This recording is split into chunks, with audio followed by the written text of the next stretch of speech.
楠楠，你听说没？那个荒唐的宣王爷看上了柳丞相家的娇滴滴女。这婚事传得广，连我这杀猪的都知道了。二婶儿，还是要肥膘吗？哎，这柳家姑娘嫁到王府，哪有活路啊？哎，要肥膘，一点瘦肉也不沾。活路嘛，吃点好的比啥强。哎呦，干什么呀？干什么呀？干什么？买肉不排队吗？江姑娘，您是刘府丢失16年的大小姐，老身奉夫人命接您回府。我一直知道我非亲生，江家世代杀猪，捡到我后当宝贝宠爱，而他们突然找我，准没好事。还不快请大小姐上车！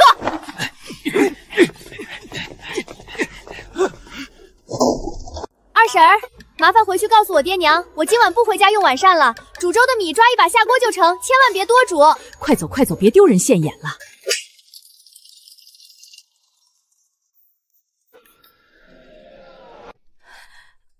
月宁放心，娘绝对不会让你嫁进那个虎狼窝的。娘，可是宣王爷已经下了8000两黄金的聘礼。许嬷嬷已经去城南将人带回了，总归宣王求娶的是丞相家女儿，并没有指名道姓。若是姐姐不同意，该怎么办？该怎么办？哼，她不过一介屠户女，遇到这泼天富贵，肯定迫不及待同意。屠户养出来的女儿粗俗鄙陋，嫁入宣王府是她修来的福气。你不一样，你是娘的心头肉，娘定为你寻如意郎君。待姐姐出嫁，女儿还要在爹娘膝下多尽孝几年呢。月玲最懂事，不像市井长大的野丫头，沾染一身市侩气。川泽，一会儿带月玲去锦绣坊买些簪子衣衫压压惊。儿子遵命。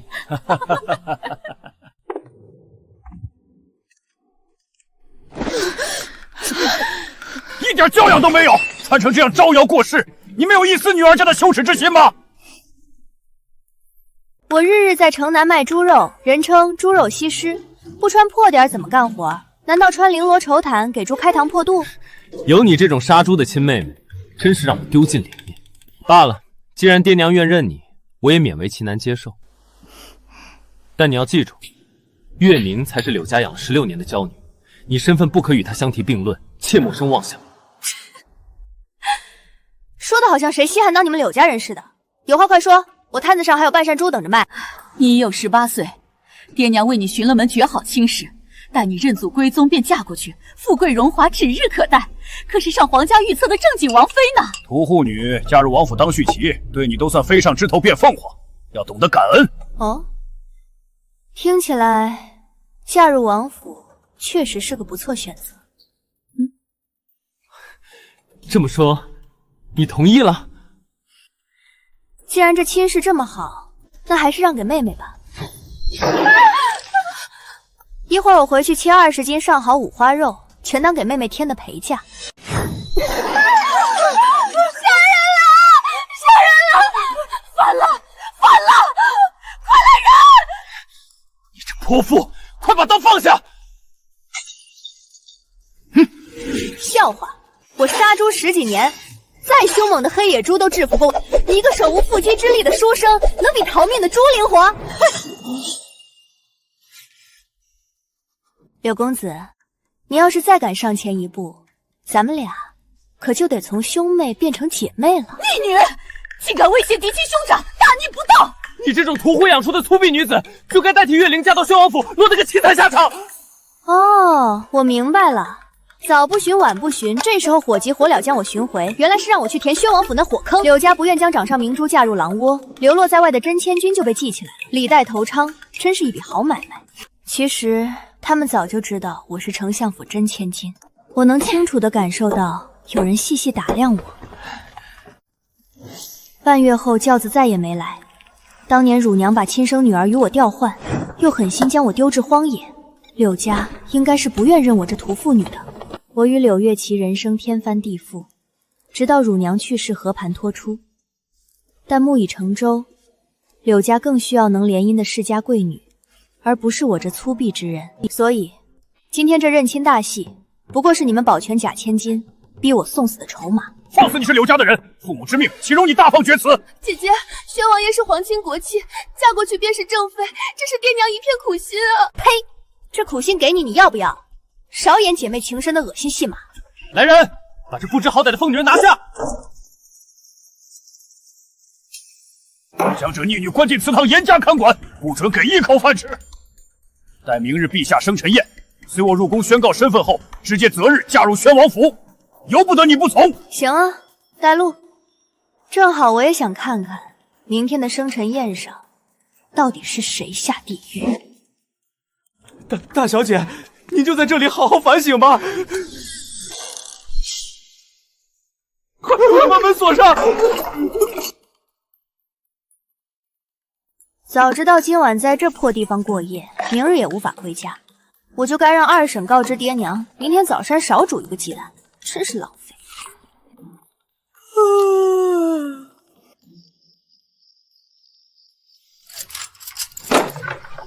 姐姐，这祠堂的滋味如何？你被爹娘找到的实在是太晚了，有些事已成定局，姐姐可别白费心机了。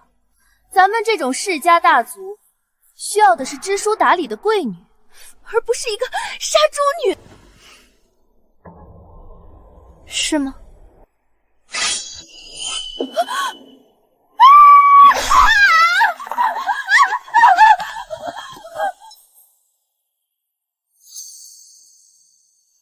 妹妹放心，我虽然不能给相府带来什么荣耀，但拖着大家一起尝尝大牢滋味的事儿，我熟。不可理喻，简直不可理喻！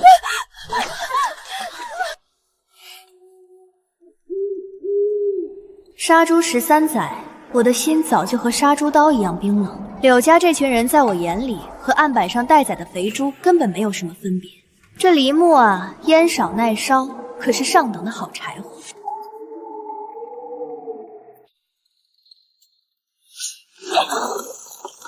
别嚎了，明天我就送你们这一大家子整整齐齐的来跟你们团聚，急什么急？果然娘亲说的对，当你遇到解决不了的困境时，破釜沉舟未尝不是一个好选择。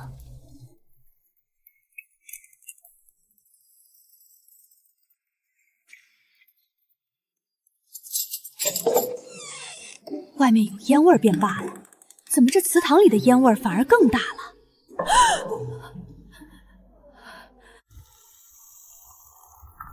老爷夫人，不好了！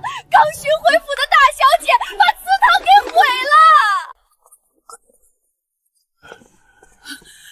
了！列祖列宗在上啊，晚辈不孝，晚辈不孝啊！竟然让这逆女闯下如此滔天大祸，把祖宗们的根基都给毁了！造孽呀！我怎么生出你这么个讨债鬼？这让我100年之后有何颜面去地下见柳家的列祖列宗啊！行了行了，别哭了，哭的日子还在后头呢，省点力气吧。一切顺利的话，不用等到你100年之后，今晚你就可以携妻教子，亲自去地下给祖宗们赔罪了。老爷，你挺住啊！逆女，这是无可救药的逆女。等你嫁入宣王府，我倒要瞧瞧你还能像现在这般嚣张吗？行啊，那咱们就走着瞧呗。我早知道，不管我做了什么出格的事，柳家为了让我替柳月宁嫁入宣王府，这口恶气他们都会硬生生吞下去。当朝陛下亲政不过短短3载，此次设宴名义上是贺寿，实则是太后为了相看各家闺秀，为即将到来的选秀做准备。柳姐姐，你怎么会有一个当屠户的姐姐呢？这说出去多丢脸啊！这也是没办法的事。娘亲当年生了双胎，遇到劫匪，姐姐在外足足流落了16年，吃尽了苦头。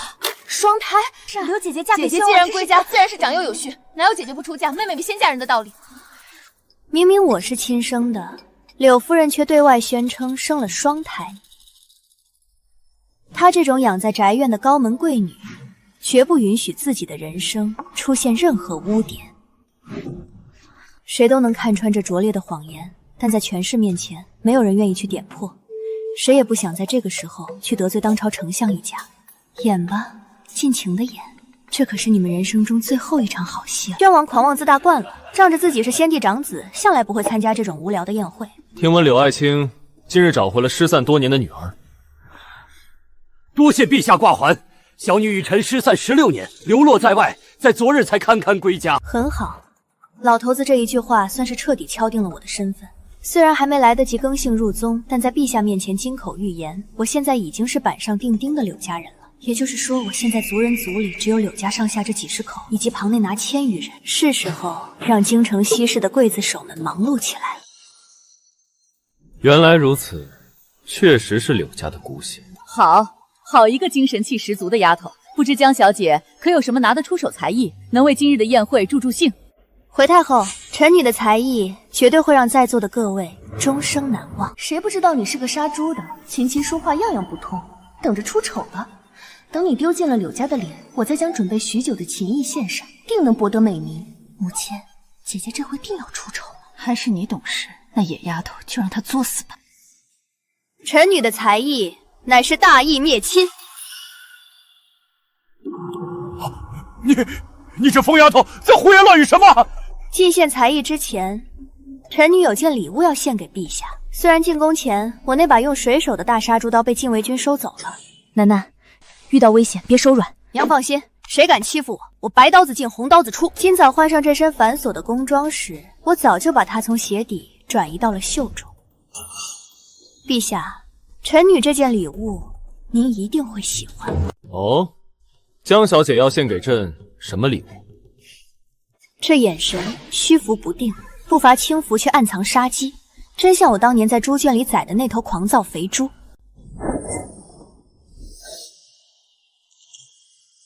京城贼子，伏法吧！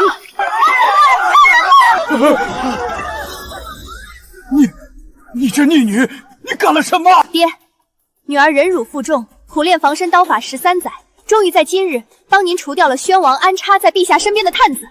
宣王的探子？陛下，老臣冤枉啊！老臣根本不知道他在说什么。爹，您就别谦虚了。您吩咐娘私下藏匿的贪腐账本，女儿已经帮您拿出来。贪腐赈灾款，这可是诛9族的大罪！你血口喷人！救驾！快救驾！抓住他，别让他跑了，保护皇上！柳巷败露了，护驾！快点护驾啊！侍卫太多了，原本还想趁乱给那死子再补一刀的，看来没机会了。爹，女儿虽然出师不利，没能一刀毙命那乱臣贼子，但我相信会有明白大义的柳家人前仆后继，大义灭亲。我没有，你闭嘴，闭嘴啊！女儿不孝，今日只能先走一步，无法报答你的生育之恩了。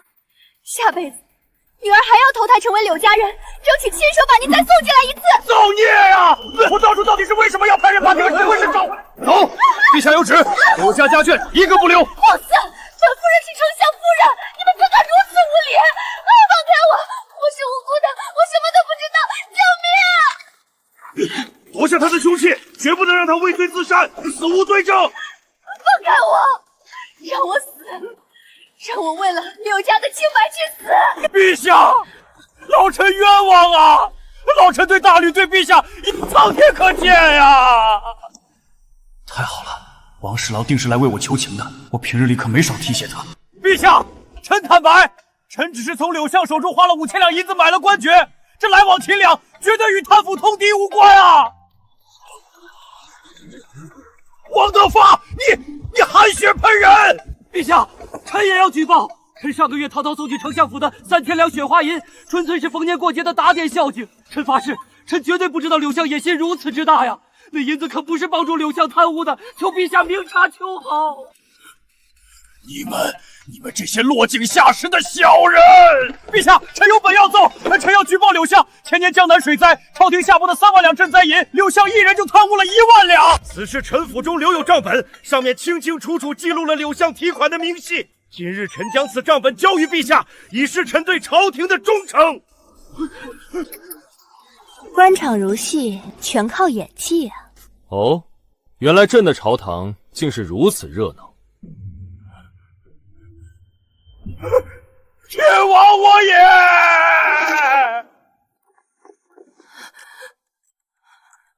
不行，我不能就这么死，都是江南山这个疯子惹的祸，必须跟他划清界限。陛下明鉴啊！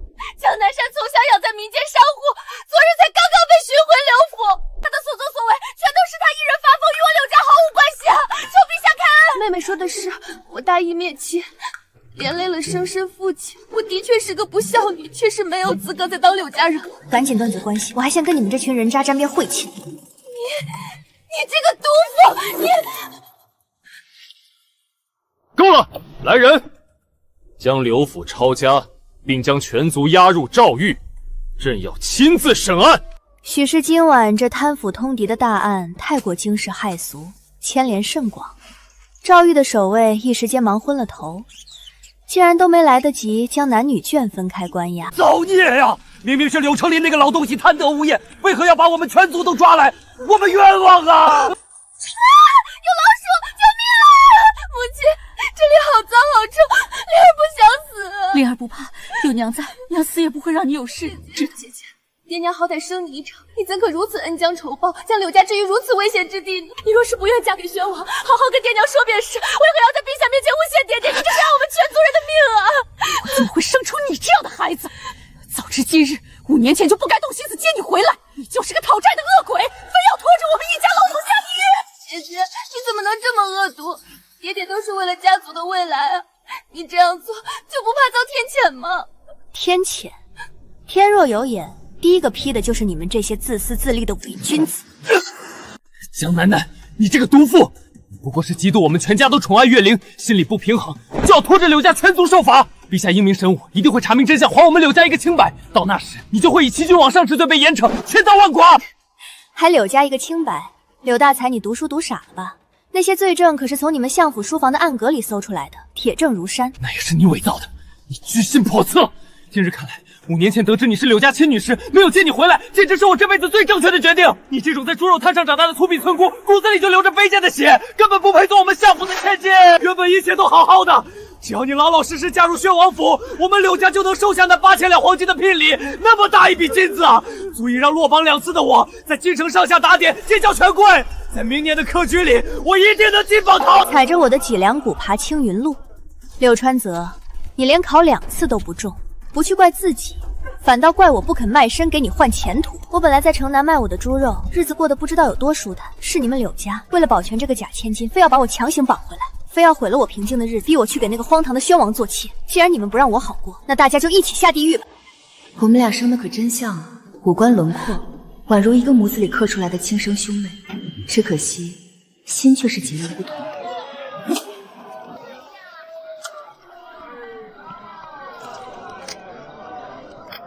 娘，这等粗鄙之人若是接回相府，其他世家还不知要怎么笑话咱们呢。何况孩儿马上要参加科举，若是突然多了这样一个妹妹，同窗定会在背后乱嚼舌根。月灵就很好，温婉大气，知书达理，日后定会入宫，成为咱们柳家的骄傲。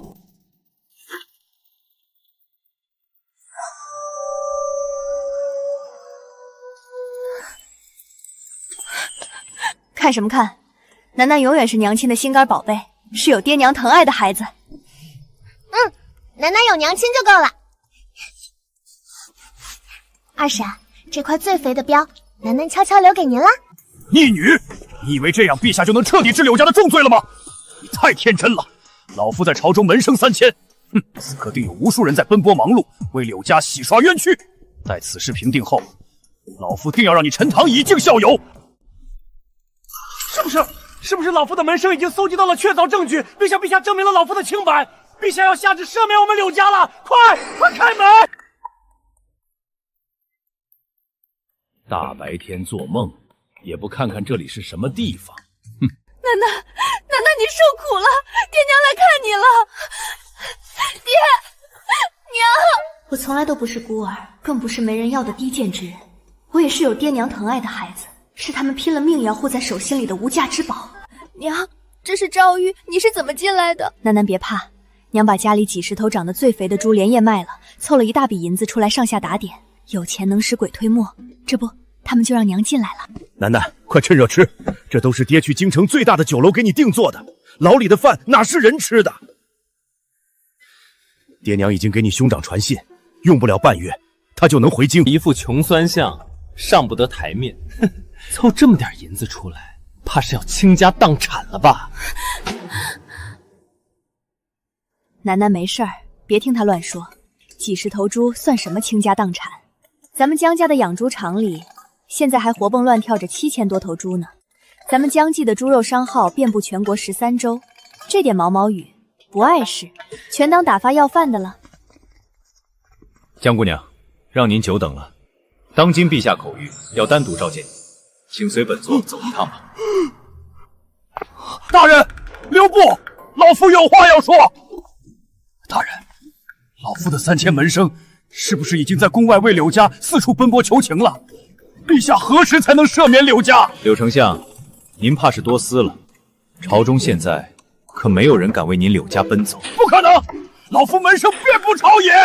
至于您那3000门生嘛，此刻正跪在宫门外，已3个时辰有余。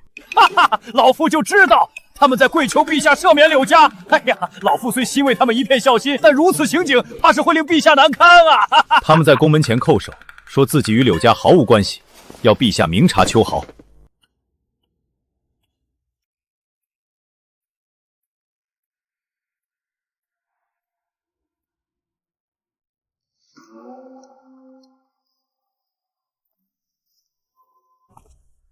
你可知，在大殿之上，当着太后与文武百官的面，做出这等惊人举动，是什么罪？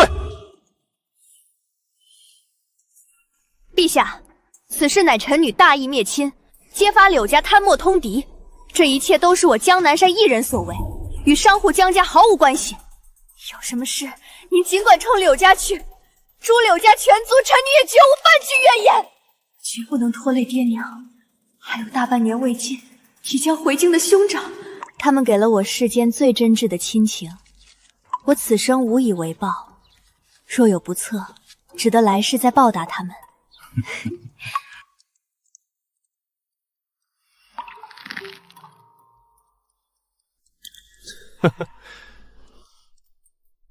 此次举动，朕定要好好的赏赐你。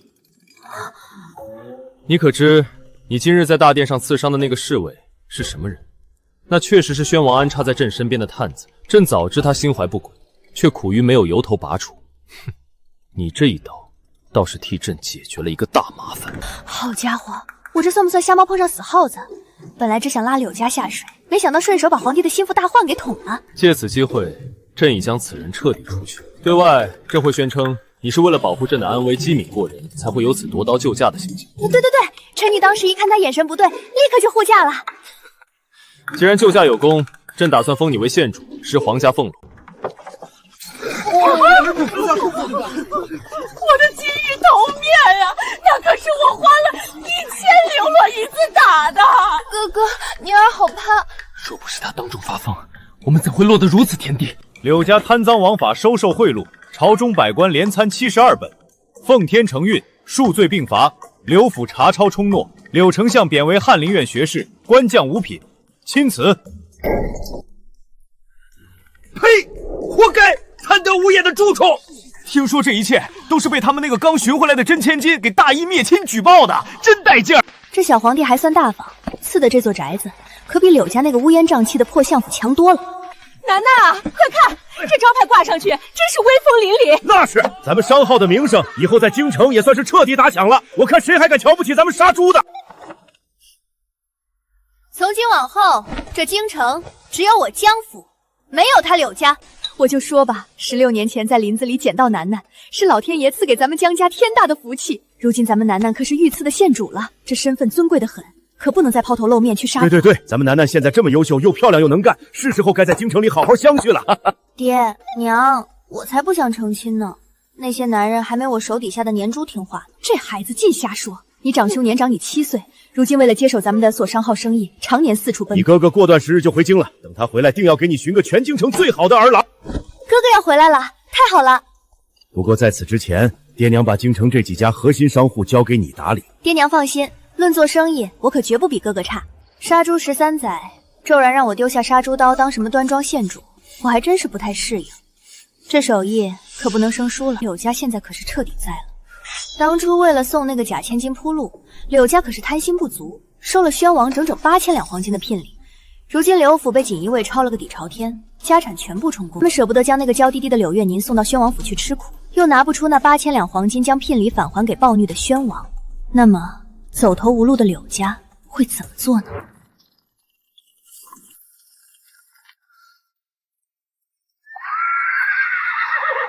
怎么回事？别出声，得罪了。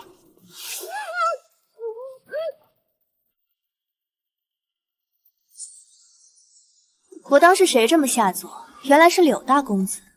小楠楠，你得意了，你把柳家害得好惨。自从柳家被抄家降职，昔日门庭若市的相府，如今门可罗雀。京中那些世家大族，所有人看到我们都像躲避瘟神一样绕着走，生怕被牵扯进大案。我引以为傲的前途全毁了。自作孽不可活。你们若不贪图宣王的8000两黄金，又怎会落得如此下场？啊！闭嘴！都是因为你，这笔债就只能由你这个亲生女儿去宣王府偿还了。把我送进这虎狼窝，柳川泽，你很快就会知道到底是谁进了屠宰场。今夜我便将你抬入宣王府当妾，让你好好尝尝宣王的手段，看你还能不能这般牙尖嘴利。来人，把他给我塞轿子！既然你们柳家非要自寻死路，那我就送你们一程。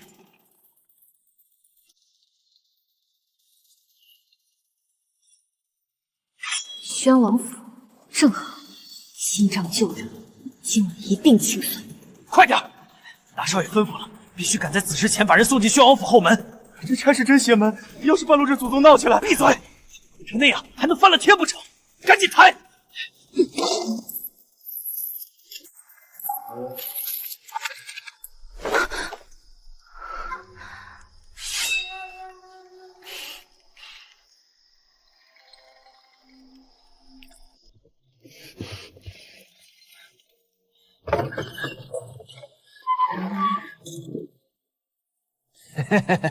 本王只知柳家那个假千金天姿国色，想到柳川泽像本王说的那个失散多年的大小姐，更是姿容无双，别有一番烈马的风味儿。让本王好疼疼你！今夜你要怎样？你想干什么？想跑，晚了！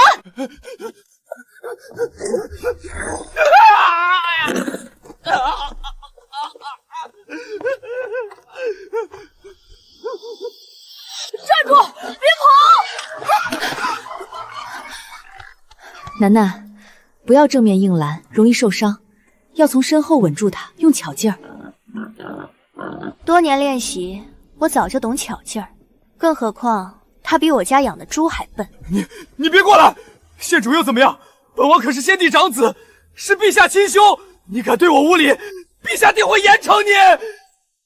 哦，严惩，正好，我正想让柳家为算计我付出代价。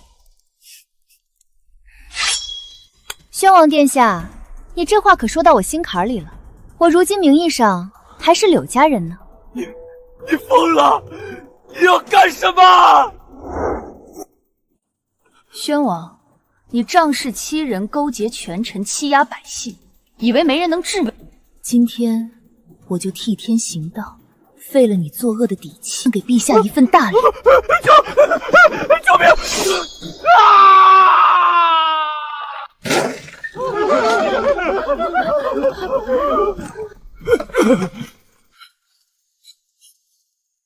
伤势极重，四肢无力，难以复原。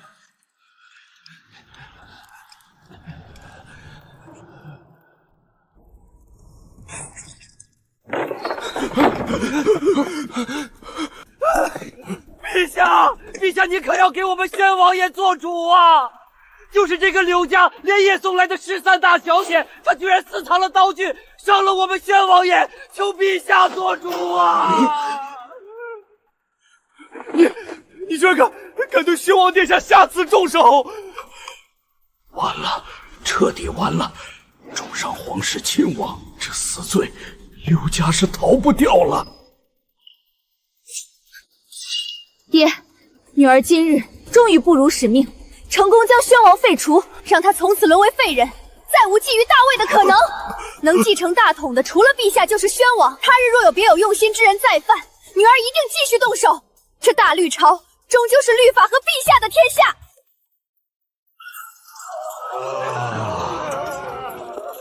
快点都进去！大半夜的折腾死个人，把柳家人都塞严实点。大人，我们冤枉啊！柳成林，你都是因为你自己得亏惹怒了陛下，为什么要连累我们跟着你遭罪？从一品丞相降到五品学士，现在更是彻底沦落阶下囚。要不咱们这些旁支联合起来，把柳学士一家逐出族谱吧？放肆！你们这群趋炎附势的小人！啊！有老鼠！陈泽，快打死他！完了，全完了，宣王完了，柳家也彻底完了。江姑娘，您娘刚才又派人送了一大笔银子，您看还有什么吩咐？这肉炖得够烂，肥而不腻，替我谢过我爹娘，顺便告诉他们，不用天天往这儿跑。赵玉这地儿我熟得很。诸位，5日不见，别来无恙了。江南沙，你这个没教养的！如果不是你，我们怎么会落到这步田地？柳夫人，饭可以乱吃，话不能乱讲。把我绑上花轿，连衣物送进宣王府，可是你们的好大儿柳川泽，我一个手无缚鸡之力的弱女子，能干什么呢？你手无缚鸡之力，你废了宣王，你是个疯子！你非要拉着全家人给你陪葬！陪葬？别给自己脸上贴金了，你们是罪有应得，而我纯属正当防务。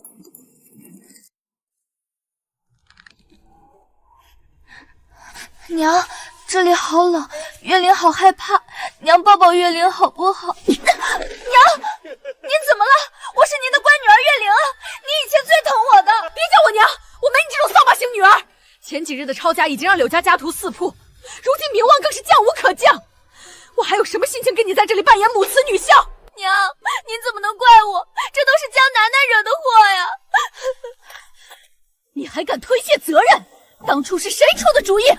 爹娘，宣王看上了女儿，非要柳家嫡女。可惜你们膝下只有我一个女儿，若是还有其他姐妹，哪怕是流落在外的亲生女儿，也能接回来，替女儿在爹娘膝下尽孝。女儿是真的不舍得离开你们啊！如果不是你非要让她替你嫁到宣王府，我们怎么会去把这个煞星接回来？现在可好，江楠楠是我们安排抬进王府的。陛下若是怪罪下来，我们幕后主使吃不了兜着走。你爹关着你兄长的前途，全都要毁在你的手里了。好一出狗咬狗的戏码，柳月宁，你这绿茶手段在生死存亡面前，看来也不怎么好使了。大人，您回来了！老夫的3000门生，老夫在朝野上下经营多年，那3000门生是不是已经在联名上书保老夫了？柳学士，你的3000门生确实已经跪在宫门外了。听见没有？老夫还有门生，老夫的根基还在，我们有救了！大人，他们因何而跪？是不是在为老夫求情？求情？你未免太高看自己。他们每人拿着血书陈词，跪在宫外，是为了与你彻底划清界限，向陛下表明忠心。老爷！完了！上次在生辰宴上短刀扎偏了，只刺伤了个暗探，陛下还能睁一只眼闭一只眼。可这次我可是把宣王实打实的给废了，那可是陛下的亲哥哥。江楠楠，听看守赵玉的狱卒讲，民女在。你这几日在牢里吃得好，睡得香，红光满面，倒是一点也不担心自己的处境。民女那是强颜欢笑，实则内心惶恐至极，夜不能寐。惶恐？朕看你胆子大得很。你可知宫里所有的太医皆拿出了看家本事，守在宣王床榻前3天3夜，连眼都不敢合。宣王殿下他怎么了？他的命保住了，但是宣王爷全身经脉尽断，他彻底成了一个废人。太医说切口平整，专挑要害，没有几十年的深厚功夫，断然做不到如此干净利落。那可不，我可是杀猪13载，城西菜市场谁不知道我猪肉心的江南酿剔骨开膛的手艺是一绝。宣王如今至今还靠苦涩的汤药吊着小命，连天天嚷着的天道不公、夺嫡之恨之类大逆不道的话也没再喊过一句。他这嚣张的气焰倒是因为你彻底收敛了。江姑娘，宣王之事你可知罪？陛下，此事皆是柳家私自密谋，贪图荣华富贵，强行将民女绑入宣王府。民女宁死不屈，誓死不从。混乱之中发生了什么？民女一个弱女子真的记不清了。千错万错，都是柳家的错，还望陛下明察秋毫，秉公处罚。好一个全是柳家的错，好一个记不清了的弱女子。江南瞻，你这胡说八道推卸责任的本事，倒是和你的刀法一样利落。起来吧，地上凉。你刚才说的对，既如此，那这罪责自然该由始作俑者柳家来全权承担。传朕旨意，柳成林及其亲属欺君罔上，居心叵测。即日起将柳家全族贬为庶民，剥夺一切功名利禄，没收全部家产，永不录用。老奴遵旨。柳家这颗毒瘤终于被严根拔起了，再也不用听他们那些恶心人的血缘绑架了。至于你吗？民女是不是也要被流放？你不仅无罪，反而有大功。传旨，屠户之女江楠楠智勇双全，护驾有功，赏黄金万两，绫罗绸缎100匹，赐京城城南3进大宅院一座。黄金万两！陛下，您不是在开玩笑吧？这能买几万头猪了？朕乃天子，一言九鼎。怎么嫌少？多谢陛下隆恩！陛下万岁万岁万万岁！民女愿为陛下赴汤蹈火，再杀100头猪都不在话下。赴汤蹈火倒不必，朕重赏你，是因为你替朕拔出了一根卡在喉咙里多年的道针。宣王仗着自己是父皇的长子，从前就多有不敬，不仅屡次在朝堂上顶撞朕，拉帮结派，如今在民间更是横行霸道，怨声载道。朕估计他的身份无法亲自动手，若朕严惩他，便会背上残害手足的恶名。那群迂腐的言官还不知要在史书上怎么编排朕。陛下有旨，赏江县主黄金万两，极品东珠10鹤，玉如意1对。管家老哥，劳烦通报一声，叫我们家老爷子特地寻了100年野山参来和江姑娘大喜啊！这是我们侯府的一点心意，还望江县主笑纳。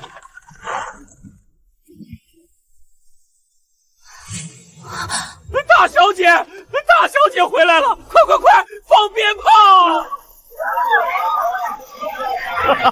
哎呀，咱们家楠楠就是有出息，万两黄金啊，这得买多少头猪啊？咱们江记猪肉铺以后就是皇室御用了。瞧你那点出息！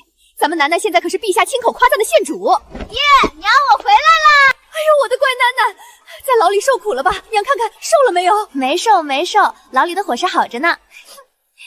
没瘦就好。楠楠啊，既然你没事了，娘这几天可没闲着。这是什么？这是京城所有未婚的长得最俊的公子儿画像，什么侯府小公爷、新科状元郎、将军家的小少爷全都有。楠楠，你随便挑，看上哪个，爹拿金砖砸也把他给你砸回来当夫君。这家里最近也太热闹了些，吵得我头疼。我还是去城郊的江记商号躲躲清醒，顺便查查账本。我出去一趟，去城郊商号，你们继续忙，不必跟着我。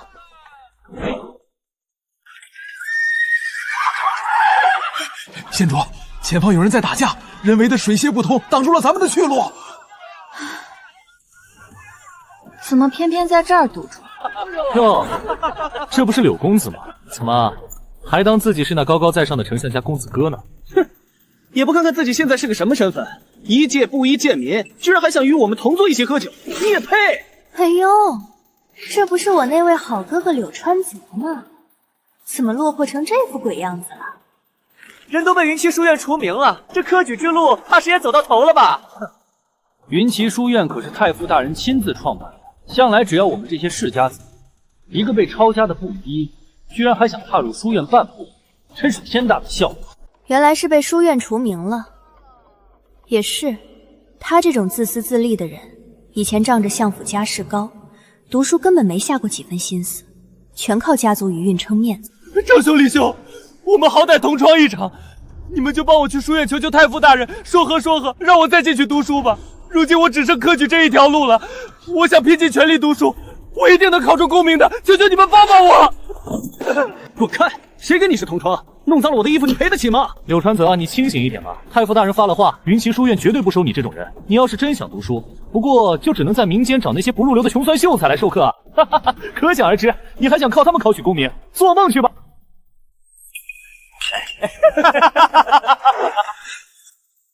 这群狗眼看人低的东西！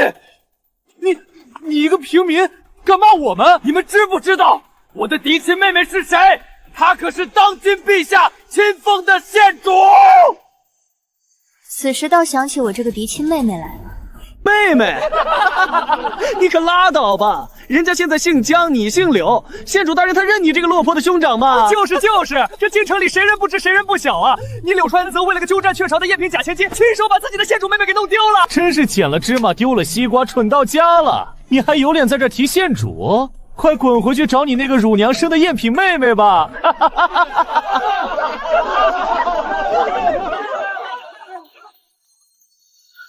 楠楠，你是来找我的吗？你一定是听说我受委屈，特意来找我的，对不对？你心里还是渴望柳家，渴望我们这份亲情的。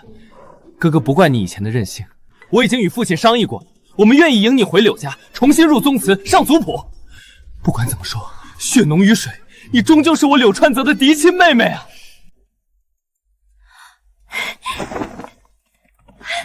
兄长，楠楠，你果然还是认我的。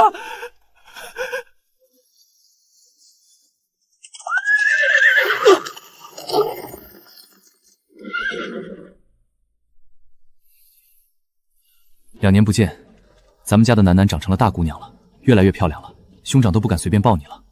兄长，你这全国商后一跑就是2年，到底有没有给我带各地的小玩意儿呀？要是没带，我可不依你。带了，我们家楠楠的吩咐，我怎么敢忘？每到一处地方，看到什么稀罕的，我都给你买下来了。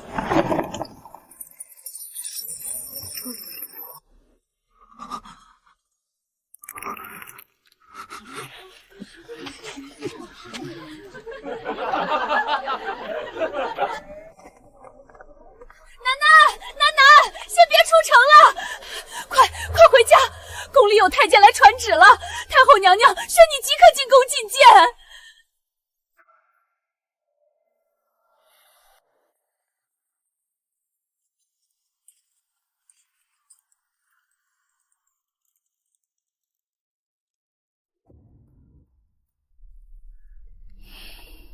江姑娘，你也是个聪慧的好孩子，哀家就不与你绕弯子了。陛下如今选秀在即，但这后宫之主的位置一直空缺，国不可一日无母。你可愿意进宫？什么？进宫当皇后？太后老人家是认真的吗？难道是看上了我手起刀斩的威武英姿？亦或者是我爹娘的江记商号买卖做得太好了，已经成功把皇宫的猪肉供应都给承包了，所以打算拿我来抵猪肉钱？回禀太后娘娘，民女出身低微，从小在市井杀猪卖肉，粗鄙不堪且大字不识几个，完全不懂宫中礼仪。民女实在是不堪为一国之母，还请太后娘娘收回成命，放民女回家杀猪吧。大律朝自古以来，一国之母大多是民间女，以此来防外戚干政。太后娘娘明鉴，臣女有自知之明。臣女出身商户，举止粗鄙，实难登大雅之堂。不，你很好，背后无世家支撑，绝不会有外戚来动摇大律的江山。身体健壮，可平安为皇家开枝散叶，坐稳一国之母的位子。更重要的是，你足够聪明。从你引出宣王背后的风波，可窥见你用刀的熟练。当日陛下生辰之日，你是故意刺到那名暗探护卫身上的。糟了，被看穿了！江楠楠啊，江楠楠，你这点杀猪的伎俩，在太后面前简直是班门弄斧。当朝陛下是个好君王，我从一开始就没有打算针对他，我只要装样子，拉柳家看清现实就好。太后娘娘，臣女只是看那侍卫鬼鬼祟祟盯了他许久，那贼头贼脑的样子，像极了猪肉摊前蹲守许久，买肉不打算给钱的人，心怀鬼胎，臣女一眼就能分辨出。所以那一刀，臣女是直冲着他的手臂去的。江姑娘，朕的皇位得来并不易，朝里朝外皆虎视眈眈，你愿与朕共同坐稳大吕江山吗？这谁顶得住啊？被这样一张俊脸盯着求婚，不答应简直是暴殄天物。更何况我若是入宫为后，爹娘就可以彻底摆脱被人瞧不起的伤疾了。这波血赚，臣女愿意。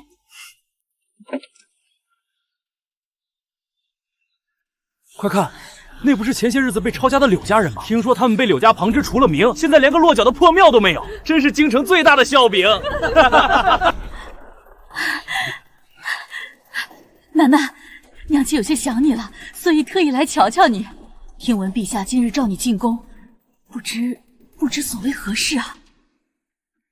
事到如今，居然还舔着脸来找我，真是滑天下之大坑。怎么，这次柳家只来了你们3个人？你们那位视若珍宝的柳月琴呢？看样子是不知所踪了。树倒猢狲散，鸠占鹊巢的假千金跑得比谁都快。我的事与柳夫人没有任何关系。怎么会没有关系呢？你是娘怀胎10月所生，我们身上流着一样的血，我们血浓于血，这是永远都斩不断的亲情血脉啊！娘这几天想过了，当年丢了你，确实是娘的疏忽，是娘对不起你，所以爹娘愿意接你回家。补偿你流落在外10几年的苦楚。接我回家，你们那破落的茅草屋也配叫家？用我1万两黄金的家产去补贴你们的苦楚还差不多吧？这算盘打的，我在皇宫里都听到。补偿我？柳夫人，你是不是脑子被抄家的时候一起抄没收了？柳夫人，我刚被寻回柳家时，你可不是这么说的。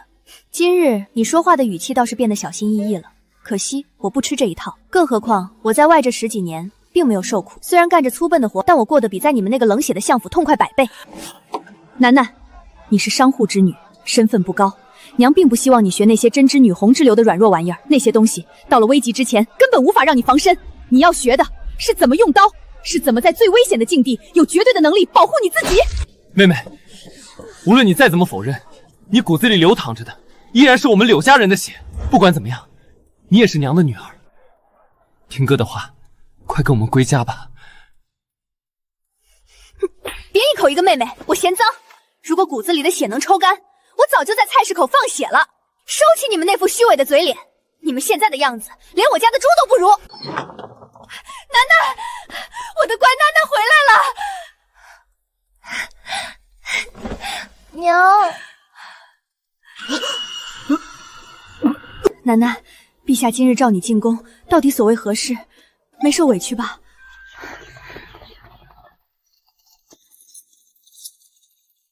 太后懿旨到，众人皆止。江氏女温柔贤淑，性情敦厚，深得太后娘娘与陛下之心。太后娘娘特下懿旨，选江氏女进宫学习宫规礼仪，择日册封为后，普天同庆。皇后娘娘千岁千岁千千岁，册封为后。陛下称呼我为江氏女，从今往后，我只属于我自己，属于江家。哟，这不是昔日风光无限的柳家大公子吗？怎么沦落到这副田地了？什么柳家大公子，如今不过是连猪肉都买不起的穷光蛋罢了。得罪了圣上，没被砍头就已经是祖上积德了。老朽走南闯北，今日竟又撞见了故人。这不是老朽16年前见过的柳家公子吗？怎么落魄至此？老朽当年可是亲自为你家相过面的。你们家可是出过天生凤运的呀！说什么？老朽当年为你相面，你9岁那年正值你娘生产之日，我路过刘府讨水喝，我曾断言你是国舅之命，你父亲乃是国丈之尊，那腹中的女娃乃天生凤命，贵不可言呐！你这个老神棍，你还敢提当年？这些年，我们全家上下一直把月童当祖宗供着，就等着他登上皇后宝座，光宗耀祖。可他现在呢？他连个7品官员的正妻都做不了，他就是个丧门星，哪里能当皇后？骗害的我们柳家好苦啊！你这人误导我等，你这骗子！害得我们柳家好苦啊！你这人误导我等，你这个骗子，骗子害我安稳生活。老朽从未看错，当日贵府小姐出生，我便知此女娃乃天生凤命。夫人腹中乃是女婴，道长说贵不可言，天生的凤命啊！将来造化大着呢，咱们柳家要飞黄腾达了。若是让旁人得知家里有个卖猪女，真是丢尽脸面。咱们刘府有月珠1个就够了，保不齐就被选中当皇后了呢。倒是算命时，母亲尚在生产，孩子还未被稳婆互换，所以倒是算的天生凤命，根本就不是柳月宁。你当年算的是我娘肚子里那个真正的骨肉。自然是血脉相连的真金白银，岂能是鸠占鹊巢的赝品？公公辛苦了，这跑腿宣旨的差事还得劳烦您多费心。哎呦，江大少爷太客气了，能为未来的皇后娘娘办事，是奴才8辈子修来的福分。哎呀，妹妹要入宫为后了，那我岂不是成了国舅爷？以后可得谨言慎行，万不能给我妹妹丢人。哎，真是奇怪，你们柳家的造化怎么跑到这江家子身上了？这16年，你们家到底发生了什么孽缘啊？16年，我为了那句造化，将月灵捧在手心疼了16年。我要星星不给月亮，呕心沥血，却捧出了一个假货。没想到啊，我的亲妹妹被我亲自赶出家门塞进宣王府的亲妹妹，居然才是真造化。若是5年前将她认回，若是没有逼她替嫁，那我岂不是尊贵无比？我本该是国舅爷，我才是真正的国舅爷。造孽啊！我们柳家亲手扔了天大的富贵。我是国舅爷，来人啊，给我上茶！楠楠啊，进了宫可要谨言慎行，娘不求你大富大贵，也不要你争什么圣宠，咱们家堂堂正正，娘只要你平安顺利一生，健健康康的就好。没错，膝下只有你与玉凤两三个孩子，遇事不必塌下来，有爹给你顶着。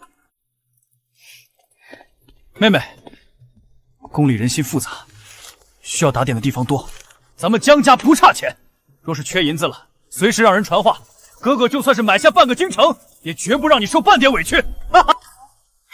爹娘兄长，你们放心，当今陛下是不可多得的明君，女儿此次进宫一定不会有事的，我会护好自己，也会护好咱们江家。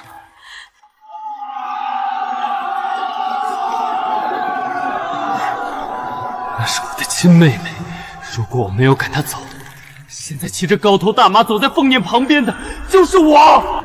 当朝皇后是我的亲妹妹，楠楠，你看兄长一眼啊，我们是有血缘亲情的，我是你的亲哥哥呀！跑，还敢跑？呸！什么人都敢冒认皇亲国戚，真当自己还是西相府的大公子呢？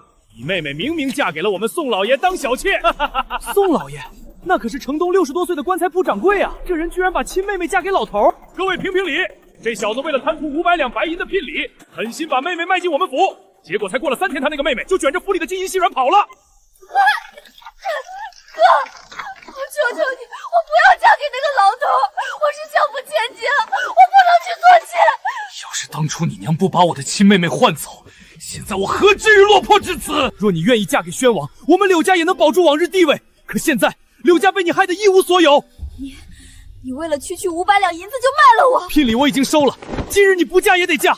你在丞相府享受了16年，也该回报了。8000两黄金的聘礼，我心疼柳月婷，不愿让她嫁给宣王受辱。如今我却为区区500两白银，亲手把她推入火坑。报应，这就是老天爷对我们柳家的报应吗？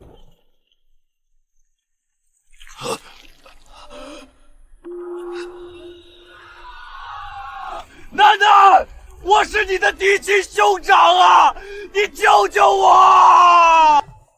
嫡亲哥哥，真是可笑至极。我已经有兄长和家人了，我在很小很小的时候就已经是江家独一无二的掌上明珠了。楠楠，楠楠，快吃，哥专门跑了2条街给你买的。